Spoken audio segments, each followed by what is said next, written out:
قرآن نے بھی سورہ مریم کے اندر آیت نمبر 15 اور 33 کے اندر ہمیں بتایا کہ آپ صلی اللہ جو ہے وہ حضرت عیسیٰ علیہ نبی علیہ السلام کے وہاں پر جو پیدائش کے دن کا تذکرہ ہوا، وہاں پر تاریخ کا نہیں، آدم علیہ نبی علیہ السلام پیدا ہوئے تو پیدائش کے دن کا تذکرہ ہوا کہ جمعہ کے دن پیدا ہوئے۔ اور سب سے جو اتھینٹک چیز ہمارے پاس موجود ہے، دیکھیں آپ صلی اللہ علیہ وسلم کس تاریخ کو پیدا ہوئے یہ اتھینٹک چیز نہیں ہے، اس میں اختلاف ہے، کس مہینے میں پیدا ہوئے اس میں بھی اختلاف ہے۔ تو سوموار کے دن، منڈے کے دن پیدا ہونے یہ بالکل اتھینٹک ہے، اس میں کوئی بھی ہمارے پاس اختلاف نہیں ہے، تمام مانتے ہیں، مسلم شریف کی صحیح حدیث ہے، اس میں کوئی اختلاف نہیں ہے، ہمیں بھی یہ چیز مان لینی چاہیے۔ تو آپ صلی اللہ علیہ وسلم اس جو ہے وہ خوشی کو کس طور سے مناتے تھے؟ حضرت قتادہ، ابو قتادہ انصاری صحابی ہے، کہتے ہیں کہ سوال کیا گیا رسول اللہ صلی اللہ علیہ وسلم سے عن صوم الاثنین، منڈے کے دن، سوموار کے دن کے روزے کا آپ صلی اللہ علیہ وسلم سے جب سوال کیا گیا کہ آپ اس دن روزہ کیوں رکھتے ہیں، آپ صلی اللہ علیہ وسلم نے فرمایا کہ اس دن میں پیدا ہوا ہوں، اسی دن مجھ پر قرآن نازل ہوا ہے۔ آپ صلی اللہ علیہ وسلم اس دن کو کس طرح سے مناتے تھے، اس کو جو ہے وہ کس طرح سے آپ صلی اللہ علیہ وسلم اس دن کی جو سیلیبریشن کرتے تھے، آپ صلی اللہ علیہ وسلم بطور شکرانہ اس دن روزہ رکھا کرتے تھے کہ اللہ نے اس دن پیدا کیا، اس دن قرآن نازل کیا۔ جیسے آج ہم رمضان المبارک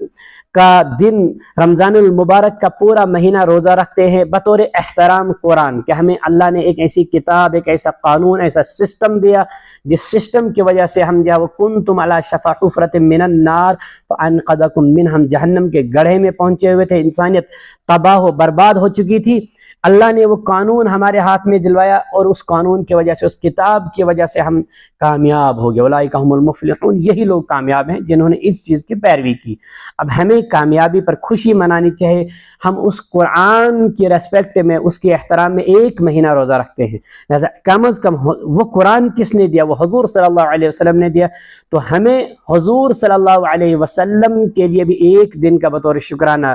ہر سوموار کو روزہ رکھنا چاہیے۔ سال میں نہیں آتا، میں ہفتے میں ایک دن آ جاتا ہے، لہذا آپ صلی اللہ علیہ وسلم اس دن روزہ رکھا کرتے تھے، ہمیں اس دن روزہ رکھنا چاہے۔ اس دن آپ صلی اللہ علیہ وسلم کی سنت سمجھ کر اور آپ صلی اللہ علیہ وسلم کے احترام میں شکر ہے کہ اللہ کے نبی نے مجھے وہ قانون دیا جس سے میں اپنی ماں کو پہچاننے لگا، میں اپنے بہن بھائیوں کو پہچاننے لگا، مجھے اللہ کا تعارف ہوا، اس قرآن کی وجہ سے مجھے تعارف ہوا۔ قرآن کس نے دیا؟ مجھے اللہ کا تعارف ہوا۔ الست بربکم، وہ وعدہ مجھے یاد ہوا، یاد جو مجھے یاد دہانی کرائے گی اس قرآن نے مجھے یاد رکھا۔ قرآن کس نے مجھے دیا؟ اگر ہم قرآن کے احترام میں ایک مہینہ روزہ رکھ سکتے ہیں تو ہم اللہ کے نبی کے احترام میں ہفتے میں 4 روزے نہیں رکھ سکتے؟ ہفتے میں ایک روزہ نہیں، مہینے میں 4 روزے نہیں رکھ سکتے ہیں؟ یہ ہے سب سے اتھینٹک چیز جسے ہمیں جو اپنانا چاہیے۔ اور آپ صلی اللہ علیہ وسلم بھی اس دن روزہ رکھا کرتے تھے، صحابہ اس دن روزہ رکھا کرتے تھے، ہمیں بھی آپ صلی اللہ علیہ وسلم کے دن جو اس دن کو منانا چاہے۔ اور جب ہم نے ایک مہینہ روزہ رکھا، روزہ رکھنے کے بعد پھر اگلے دن جب عید آئی تو ہمارے پاس سیلیبریشن کا طریقہ بھی اللہ کے نبی نے دیا ہے، ہمیں آپ صلی اللہ علیہ وسلم نے خوش ہونے کا طریقہ بھی بتایا ہے، غمی کا طریقہ بھی، خوشی کا طریقہ بھی آپ صلی اللہ علیہ وسلم نے بتا دیا ہے، لہذا ہمیں خوشی کے طریقے کو بھی آپ صلی اللہ علیہ وسلم سے لینا چاہیے۔ ہمیں خوشی کس طرح سے لینی ہے وہ بھی آپ صلی اللہ علیہ وسلم سے لینی چاہے۔ آپ صلی اللہ علیہ وسلم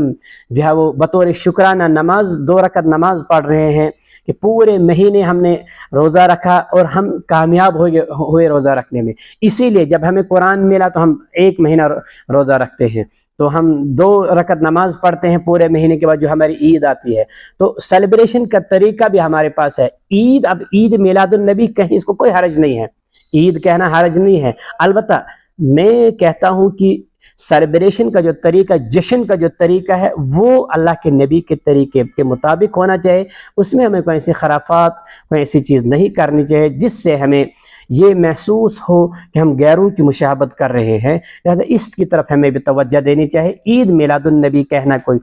حرج نہیں ہے، البتہ جشن، سیلیبریشن کا طریقہ آپ صلی اللہ علیہ وسلم سے لینا چاہے، وہ ہے سیلیبریشن بہترین کی، اس دن روزہ رکھا جائے اور اس دن محافل کا اگر ہم انعقاد کریں تو وہ بھی ہم کریں تاکہ لوگوں تک دین